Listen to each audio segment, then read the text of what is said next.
Kapan kita melakukan ibadah untuk makhluk supaya dipuji, kita lagi berdoa setan bisikin, tuh orang di sebelahmu lagi lihat, berdoalah lama-lama. Sujudlah, jangan angkat kepalanya, tunggu lagi dilihat, tunggu difoto, tunggu ini dan itu. Waswas syaitan.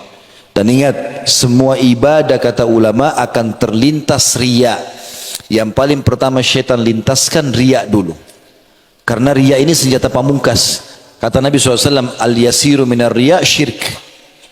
Sedikit saja riya, mau pamer, melakukan ibadah karena makhluk, maka sudah syirik. Ditolak sama Allah. Makanya teman-teman kita harus menjaga keikhlasan ini. Kalau dasarnya ibadah itu diperintahkan oleh Allah di depan umum, kita kerjakan depan umum. Kalau dasarnya diperintahkan tersembunyi, sembunyikan. Contoh, kita kayak hadiri majelis ilmu begini, rame-rame, sholat berjamaah, haji, umrah, jihad, memang begitu. Cari nafkah, kita di luar, memang depan umum.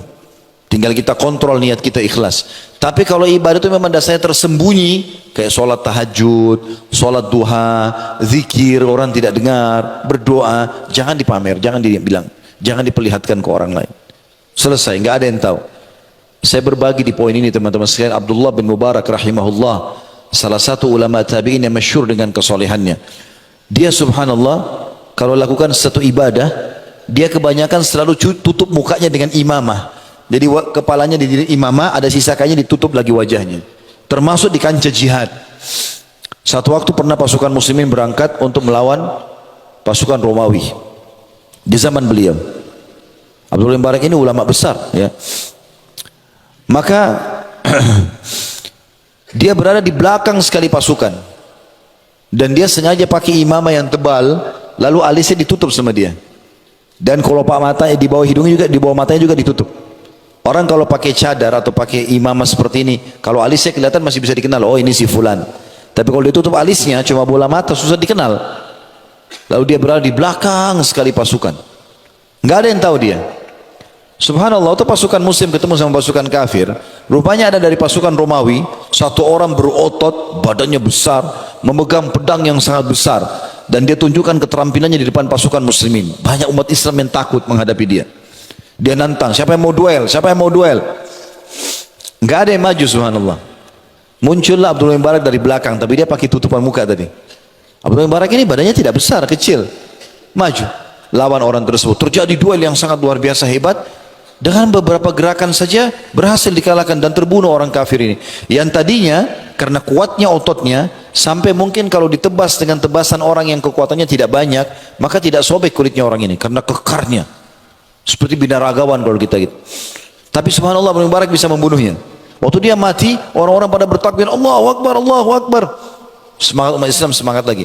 Abdullah bin Mubarak jalan di pinggir pasukan, pergi ke belakang. Enggak pamer-pamer depan orang, angkat pedang, enggak, ke belakang. Orang Islam karena sibuk menghadapi musuh, tidak ada lagi yang lihat dia. Rupanya ada satu orang mengikuti dia dari belakang. Dia bilang, demi Allah saya mau tahu siapa orang ini. Lalu dikejarlah dari belakang, diam-diam orang itu, Abdullah bin Mubarak lagi di belakang sekali, dia lewat dari belakang kuda, dia loncat, ditarik cadarnya, imamahnya, kelihatan mukanya. Pada saat itu Abdullah bin Mubarak marah, kenapa kau lakukan ini? Dia bilang, ternyata kau hai Abdullah, ya. Kata dia, iya, tutupi aibku ini, kata Abdullah bin Mubarak. Dia menganggap kalau orang tahu, aib bagi dia. Perhatikan teman-teman dan bedakan dengan keadaan sebagian orang di antara kita. Baru nyumbang sedikit masjid, baru nyumbang sedikit untuk anak yatim, sudah satu negeri tahu. Bahkan subhanallah di era kita sekarang medsos tidak bisa kalau tidak diekspos. Ekspos sana sini. Mau pergi taklim saja sudah tulis pergi taklim. Pulang taklim. Sholat malam, pamer sama orang. Ya. Bedanya ikhlas dengan riya teman-teman, sebagian kata ulama ya, sebagian perbedaan dasar. Kalau ikhlas itu tidak akan bicara kecuali ada pertanyaan. Misal kita mau ke masjid, orang tanya, mau kemana pak? Mau ke masjid. Kita nggak mungkin juga diam. Kalau kita bilang nanti kalau saya jawab riya nih, akhirnya orang jadi curiga. Kalau ditanya jawab, itu ikhlas. Ditanya saja. Kalau riya tidak ditanya, dia yang menceritakan, dia yang bertanya. Kau puasa nggak? Puasa nggak? Saya puasa. Nggak ada yang nanya. Riya. Gitu kan? Ikhlas ini Allah perintahkan dalam surah Al-A'raf, surah nomor 7 ayat 29. A'udzubillahi minasyaitonirrajim. Qul amara rabbi bil qist wa aqimu wujuhakum inda kulli masjidin wad'uuhu mukhlishina lahu ad-din kama bada'akum ta'udun. Katakanlah hai Muhammad, Tuhanku menyuruh menjalankan keadilan dalam setiap keadaan, harus adil. Dan katakan juga, luruskan wajah kalian di setiap solat dan berdoalah pada Allah dengan mengikhlaskan ketaatanmu kepadanya. Sebagaimana dia menciptakan kamu pada permulaan, demikian pula kamu akan dikembalikan kepadanya. Hati-hati di poin ini teman-teman. Saya tutup dengan ini, silakan solat habis ini, karena ada hadis yang cukup panjang saya sampaikan, riwayat Bukhari Muslim. Kata Nabi SAW, saya langsung terjemahkan saja, akan aku diperlihatkan 3 orang yang pertama masuk neraka. 3 orang pertama masuk neraka. Lalu Nabi SAW mengatakan, yang pertama adalah orang yang mati syahid. Ini mati syahid teman-teman, bukan hal yang ringan, berat.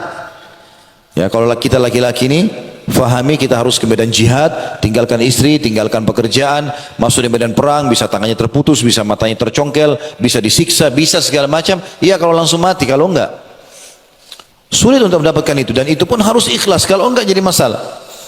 Kata Nabi SAW, orang yang pertama dilempar ke api neraka bukan orang kafir, orang yang mati syahid.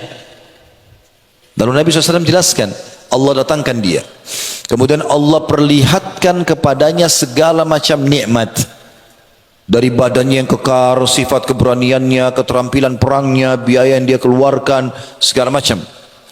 Akhirnya Allah Subhanahu wa taala memperlihatkan dan dia kenal nikmat-nikmat itu semua. Lalu Allah tanya, apa kau gunakan? Di mana kau gunakan ini semua? Keberanianmu, kekuatan ototmu, keterampilan perangmu, hartamu, di mana? Dia bilang, ya Allah, enggak ada satupun kesempatan untuk berjihad di jalanmu kecuali aku lakukan. Dan itu aku lakukan karena kamu. Kata Allah SWT, kau telah dusta.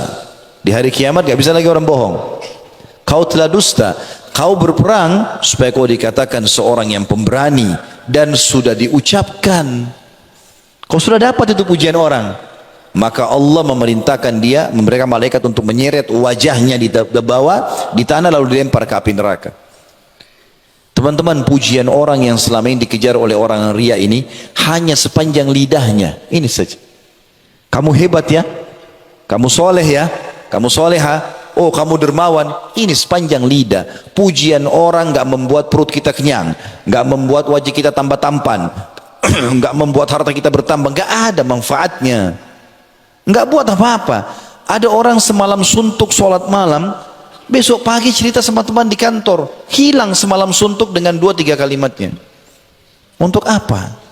Apa manfaatnya? Dan ini kata Nabi SAW, dia mati syahid karena dia mau dikatakan seorang pemberani. Sudah diucapkan, sudah dapat. Oh itu perang panglima, itu kesatria, itu segala macam. Yang kedua, yang Allah berikan kepadanya Al-Quran. Riwayat lain, Al-Quran dan ilmu agama. Lalu dia mengajarkan ke sana sini. Kemudian Allah datangkan dia, diperlihatkanlah. Pada saat pertama dia nuntut ilmu, kemudian pada saat pertama dia mengajar, pertama dia hafal surah Al-Quran sampai dia jadi hafid Quran. Lalu Allah tanya, apa yang kau kerjakan dengan ilmumu dan Al-Quranmu ini? Ya Allah, tidak ada kesempatan untuk mengajarkan ilmu kecuali aku lakukan, dan tidak ada kesempatan baca Quran kalau aku baca di siang hari dan malam hari karenamu ya Allah. Kata Allah, kau dusta. Kau belajar agar kau dikatakan seorang alim, ulama. Dan kau belajar dan kau baca Quran supaya kau dikatakan qari, pembaca Al-Quran, gitu kan? Dan sudah diucapkan, tapi kau dusta, maka diseret wajahnya, dilempar ke api neraka. Bayangkan hafid Quran dan dai. Yang ketiga adalah orang yang Allah berikan, kata Nabi SAW, harta yang melimpah, segala macam jenis harta ada sama dia, semua jenis bisnis dikuasai sama dia, sampai kaya raya, dan dia sibuk berinfak. Allah perlihatkan di hari kiamat, dia tonton semuanya. Dia kenal nikmat itu. Allah tanya, apa yang kau kerjakan dengan harta ini? Ya Allah, aku tidak melihat sebuah kesempatan pun untuk berinfak kecuali aku berinfak di jalanmu karena kamu ya Allah. Kata Allah, kau telah dusta. Kau berinfak agar kau dikatakan jawad, dermawan, dan sudah diucapkan. Lalu kemudian diseret wajahnya, dilempar ke dalam api neraka. Ya, sudah masuk waktu ya. Baik, saya tutup dengan kisah ini. Subhanallah teman-teman, kita lihat bagaimana orang-orang yang riya tidak diterima amalnya. Rahasiakan. tahu dan yakin Allah Maha lihat, sifat Allah Al-Basir. Malaikat di kiri kanan mencatat, tidak pernah istirahat, tidak pernah capek, dan semua tercatat dilihatkan pada hari kiamat. Sampai orang kafir, Allah katakan dalam Al-Quran akan mengatakan hari kiamat, a'udzubillahi minasyaitonir rajim, ma li hadzal kitab la yughadiru saghiratan wala kabiratan illa ahsaha. Buku apa yang kami terima ini? Buku amal hari kiamat. Tidak bisa membedakan mana yang kecil, mana yang besar. Apa kata sebagian ulama tafsir? Dari pertama kita jatuh dari rahim ibu kita, tangisan pertama, kedipan mata pertama, yang ke-10, yang ke-100, yang ke-1 juta, sampai kita meninggal, semuanya terlihat.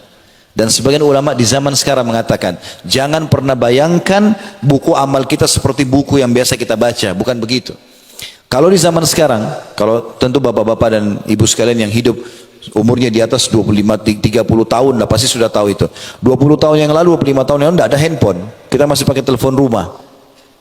Kita nggak pernah berpikir handphone seperti sekarang sudah jadi perpustakaan berjalan. Apa saja kita mau ada di handphone. Kita bisa bicara sama orang di ujung dunia dengan pakai video call sekarang. Luar biasa. Kita bisa simpan semua data, bisa transfer uang, bisa segala macam dari sini. Maka teman-teman sekalian, kita harus pahami fasilitas yang Allah SWT berikan semua ini untuk digunakan di ketaatan kepada Allah Subhanahu wa ta'ala, bukan pada kemaksiatan. Dan bagaimana kita menunggangi semua ini untuk lebih dekat kepada Allah Subhanahu wa ta'ala. Mohon maaf, kita break dulu, insyaallah sebentar kita lanjutkan setelah salat Isya atau ba'da Isya. Subhanakallahumma bihamdika asyhadu an la ilaha illa anta astaghfiruka wa atubu ilaik. Wassalamualaikum warahmatullahi wabarakatuh.